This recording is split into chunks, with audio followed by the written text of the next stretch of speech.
What is going on, guys? How is it going? Now we have the Amazing Spider-Man issue 543 back in black, and I know that it's taken me a while to get this next part out. I have no idea why. I think it's just because of the Spider-Verse and everything like that. It's been keeping me a little bit off track, but now it's here, and this is actually the final part in the Back in Black storyline. However, I am going to be reviewing One More Day, which is I think it's the 2 issues that are after this issue, and it's kind of like the conclusion or epilogue to the Back in Black series, and it shows how Peter Parker is going to get out of this predicament of him committing all these like serious crimes and stuff like that.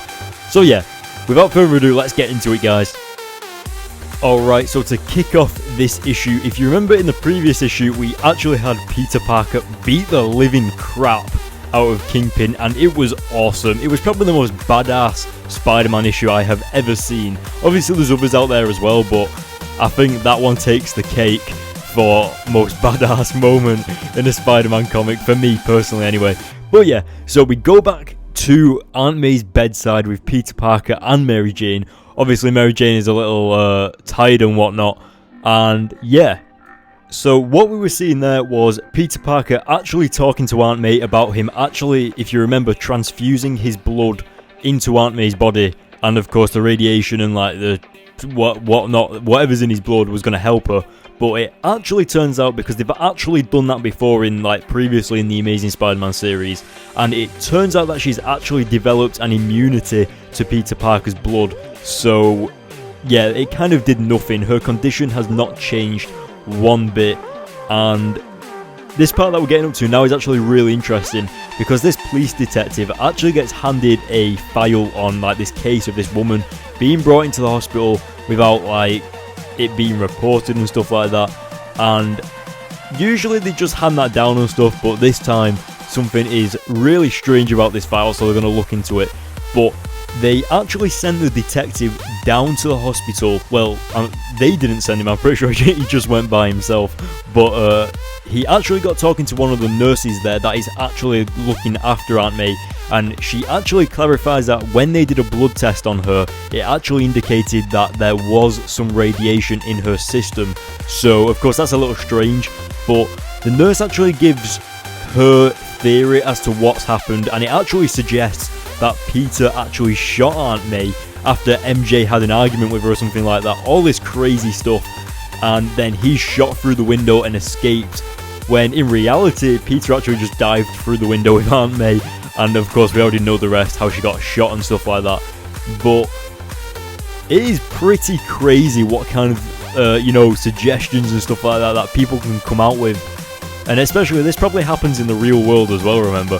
But this is where Peter actually detects that the detective, see what I did there? Detects the detective. No, I'm joking, but yeah, he actually senses that this detective is coming after him or something like that, and the lights go out, which is just awesome, because the detective actually says the lights have gone out but the power is still on. Someone wants it to be dark, and of course it is Peter wanting it to be dark, and it's just so freaking awesome how he is stood just past the light, so his face is all dark and stuff. And as you can probably imagine, Peter kind of his powers are kind of enhanced because he is so angry, so with the adrenaline and everything like that, so he's probably stronger than what he actually thinks he is, and faster as well. So even before the guy could even shoot Peter had already knocked him out. And one of the most interesting things about this is that Peter is now becoming a criminal. He's becoming the thing that he went out to protect. And what I thought was actually really interesting is that he was actually counting like the felonies that he has committed, like the crimes and stuff like that, fleeing the scene, assaulting a police officer, stealing a Grand Theft Auto and stuff like that. So it is going pretty crazy right now. Peter is going to be doing at least life in prison. 90 years in prison apparently is what that can all add up to. But basically Mary Jane is just going down to, I wouldn't say forge the documents kind of, and get like the right authentication to transfer Aunt May from this hospital to the next hospital. and they basically got to move her, and it's a pretty tricky situation that they're in right now, especially because Peter is impersonating a doctor right now, which is even worse.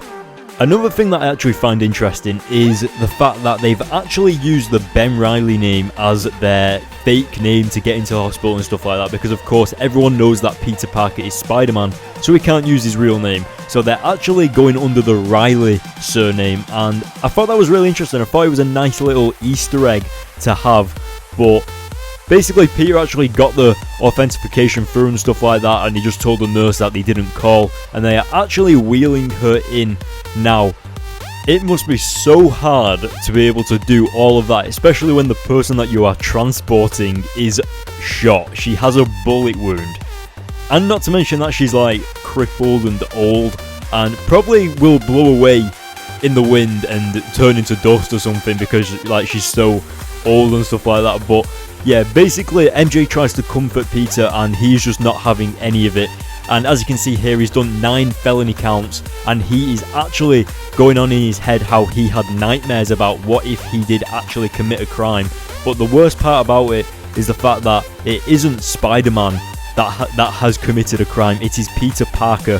His fingerprints on everything. There's no masks, no gloves, no nothing. It is all him. And that must be quite scary, because he has become the one thing that he went out to protect. He always, you know, when he put bad guys away, they were stealing money to help a family relative or something like that, and he actually put them in jail for that. Well, not in jail, but he actually captured them and stuff like that. But now Peter is doing the exact same thing, except obviously he can actually do it, and that is actually such an awesome comic, and I'm going to give this issue a 9 out of 10. Let me know what you guys think in the comment section below. I'm actually going to be reviewing One More Day, which is the next 2 issues after this, so issue 544 and issue 545. Now, if I remember correctly, issue 545 is the epilogue to what happens in Back in Black, so it'll show and explain how he gets out of this situation of him with all these crimes and stuff like that, and how this series actually ends. And yeah, let me know what you guys think in the comment section below. Please hit the like button if you like this video and you like this Back in Black series altogether. And yeah, if you want to, follow me on Twitter and Twitch below. Obviously Twitter, I'll be going through a bunch of like revealed comics. Like for instance, Miles Morales is going to get a new superpower in Miles Morales The Ultimate Spider-Man issue 10, which I actually tweeted out about. So yeah, it's stuff like that I put on my Twitter. And of course for Twitch, I just do live gameplays and stuff like that, so that would be awesome if you could follow me on there. And of course, don't forget to hit the subscribe button for more, and I will see you guys in my next video.